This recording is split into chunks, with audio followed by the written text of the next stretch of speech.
Welcome to শিক্ষা সংস্থান। অনেকের প্রশ্ন যে স্যার আপার প্রাইমারি টেট তো তারাই দিতে পারবে যারা ডিএলএড এবং বিএড, ডিএলএড পাস করেছেন, গ্র্যাজুয়েশন আছে কমপ্লিট, বিএড পাস করেছেন, গ্র্যাজুয়েশন 50% মার্কস আছে, অনার্স বা পাস কোর্স।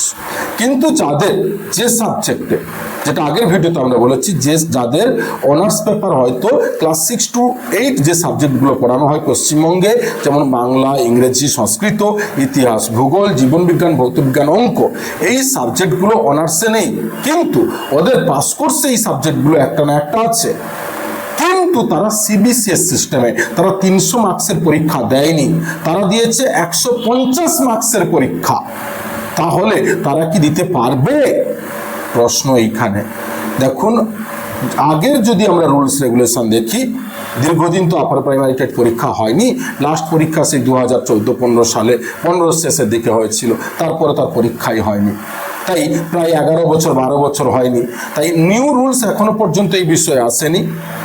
যদি এখনো সেই ওল্ড রুলস অনুযায়ী কিন্তু সিবিএসই সিস্টেমটা দিতে পারে না, কারণ মিনিমাম ওই সাবজেক্টে আপনাকে বসতে গেলে 300 মার্কসে দিতে হয়।